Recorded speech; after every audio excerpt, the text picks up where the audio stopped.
o que é que eu tive que fazer para que a Sabesp investisse quase R$500 milhão em rede de água e, em alguns casos, rede de esgoto nas comunidades, nas favelas da cidade de São Paulo. Assim que eu entrei na Sabesp, eu descobri que 1/5 da população estava irregular em relação às águas da Sabesp. Eles queriam, obviamente, e faziam ligações clandestinas, né, gatos, tinham água Sabesp, mas eles queriam ter conta de água também, porque a conta de água dá cidadania para a pessoa. É um atestado de endereço, na conta de água consta se a pessoa paga a conta de água ou não, portanto é um atestado de idoneidade, e também serve como documento de quando ela entrou no local, quanto tempo ela morou naquele local, etc. Então, uma coisa era certa, havia uma população enorme que queria pagar pela água e a empresa, infelizmente, não podia atender. Por 2 motivos. Um deles, se você põe bastante água numa ocupação, você está incentivando outras ocupações. Mas isso daí caiu rápido, porque isso daí não impedia novas ocupações. E, por outro lado, havia um impedimento legal, que é o impedimento das normas técnicas da engenharia, da Associação Brasileira de Normas Técnicas, ABNT, da engenharia, que diz que para você instalar uma rede de água, você tem que ter 4 metros de largura para que tratores, caminhões e máquinas possam fazer a manutenção dessa rede na eventualidade de dar problemas. Só isso daí já era o suficiente para impedir os engenheiros de entrarem. E também a questão judicial, né? Mas o judicial pode, não pode.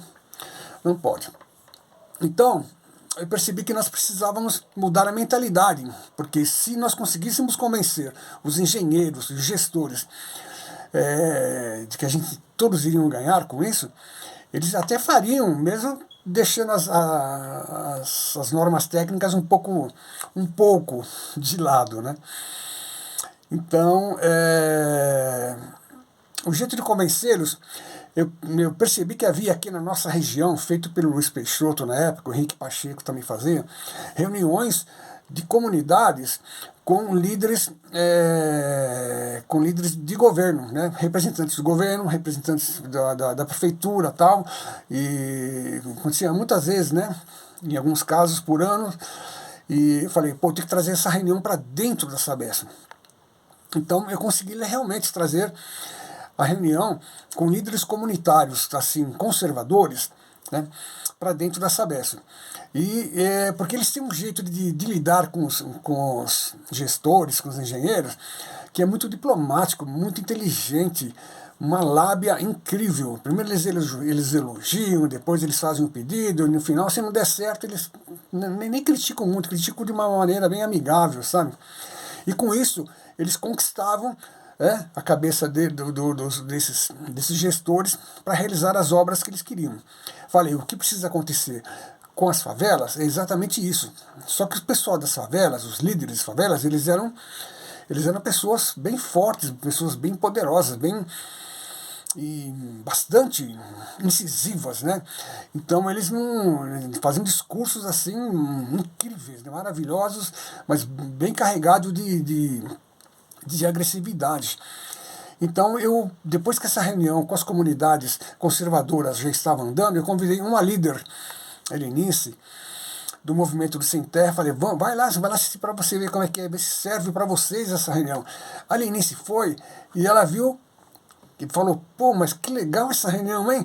Os caras falam mansinho, os caras falam como se fossem diplomatas e depois pá. E ela gostou, passou a frequentar, chamou mais líderes dos movimentos de habitação, das favelas, e aí a gente ficou num único local com líderes conservadores e líderes de esquerda.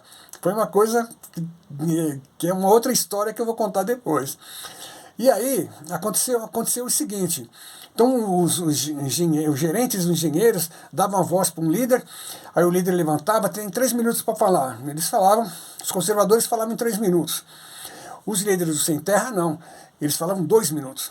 Falavam, agora eu vou passar a minha palavra para a Dona Maria, que está aqui do meu lado, que ela é o meu último minuto final, para que ela termine o que eu estava dizendo. A mulher levantava, começava a chorar, falava que tinha bebê em casa, que não tinha água para trocar as fraldas, que não tinha nem água para mamadeira, para dar banho no bebê, e chorava, falava, chorava. Ou seja, eles aperfeiçoaram o método dos conservadores, falando diplomaticamente, né, educadamente, agradecendo quando tinha dó, mas ainda colocaram o fator emocional. Pô, todos os gestores, engenheiros são homens. E na hora que eles ouviram aquelas mulheres chorando, falando dos seus bebês, eles já foram bebês também, eles devem ter pensado muito assim, logicamente, nas mães deles, né? Então, o que faltava era isso, né? Eles tinham um cérebro, a diplomacia vai para o cérebro, né? Mas o discurso emocional das mamães vai para o coração. Então, eles passaram a conquistar o que eles precisavam através do coração dos técnicos, dos engenheiros, que são pessoas, aliás, muito inteligentes, né? Esses estatais passam por uma seleção rigorosa. Então, antes, quando eles não podiam atender as favelas, e no começo eles não atendiam mesmo, eles falavam, olha, não podemos porque tem a Associação Brasileira de Normas Técnicas, tem o negócio da Justiça, a Prefeitura não autoriza, não sei o que lá, vai incentivar mais invasões, então por isso a gente não vai atender. Mas depois de verem aquelas mulheres chorarem, eles começaram a falar assim, não, eu não posso atender, dava todos os motivos dos quais não podiam atender, ela falou, mas eu não vou dar um jeitinho, talvez a gente consiga manobrar um pouco mais de água para a região, aumentar o diâmetro das adutoras, não ficou o tempo. Nós quebramos isso daí. Eles começaram a colocar rede de água mesmo dentro das favelas, porque todo mundo ganha com isso, não é mesmo? Com a rede improvisada deles tinha muitos vazamentos, tanto vazamento que a água não chegava na parte alta. Quando a gente colocou rede nessas favelas, a água até chegava na parte mais alta e quebrava a boia das caixas d'água. Tinha que comprar novas boias com tanta pressão que... Portanto, a gente estava perdendo muita água nessa vela. E eles adoraram pagar também pela água, se bem que era subsidiado, esse fato de constar lá que ele está pagando as contas de água, atestado de endereço e tal, deixou as pessoas maravilhadas. E aí a Sabesp, então, criou o projeto. Antes disso, né, eu fui na prefeitura uma vez e descobri que havia 200 favelas prontas para serem colocadas redes de água e redes de esgoto. Só que a prefeitura gosta dela mesmo colocar rede de esgoto. Então nem avisava a Sabesp. A Sabesp, como também ia receber tudo de graça, não ia lá encher o saco dos caras, né? Mas eu fui lá e queria saber como que é. Não tem impedimento judicial nenhum, 200 favelas. E vocês não vão autorizar a Sabesp? Né? Não, porque se a Sabesp colocar alguma rede lá, nós vamos destruir ela na hora de fazer a urbanização. Eu falei, mas nada, vocês vão remanejar as redes. O meu curso de hidráulica ajudou na hora. Não, vocês vão remanejar as redes, vocês vão ganhar milhões. Eu falei para ele, como que vocês não vão autorizar isso?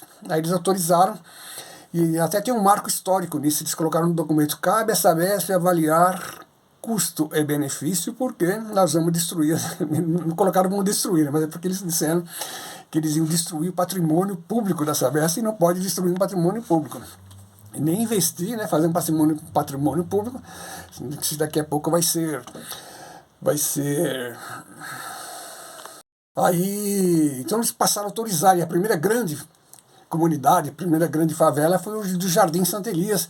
Tinha 1.300 famílias lá e só umas 200 pagavam conta de água. Aí no final, 1.300 passaram a pagar, e a parte alta, que nunca recebia água, passou a receber água também. E ficaram todos felizes, e todas as outras favelas, depois disso, milhares de favelas, milhares de habitações em favelas passaram a ser atendidas pelo programa Água Legal. O que me ajudou a entender como resolver o problema foi que eu estudava psicologia quando entrei nessa merda. Então eu sei muito bem que o ser humano é dividido em várias partes, né, aqui dentro, mas tem essa parte também, que é o coração. E eu sei que através do coração você conquista muitas coisas, desde que haja um respeito, desde que haja diplomacia, né, desde que haja bom trato. Aí você coloca o fator emocional e aí as pessoas acabam pendendo para o fator emocional, que não é irracional. Pelo contrário, é racional porque ajudou São Paulo pra caramba, né? Reduziu bastante vazamentos, As pessoas que não têm hidrômetro não sabem quanto consomem, elas não sabem o que é uso da água, o que é desperdício, o que é vazamento. Então, a conta de água, o hidrômetro ajuda as pessoas a se integrarem na cidadania da água mesmo, ou seja, elas serem conscientes, perfeitamente conscientes do que estão consumindo. Meu nome é Reginaldo Prado, sou formado em hidráulica pela FATEC de São Paulo e trabalhei na Sabesp durante uns 30 anos, agora estou aposentado.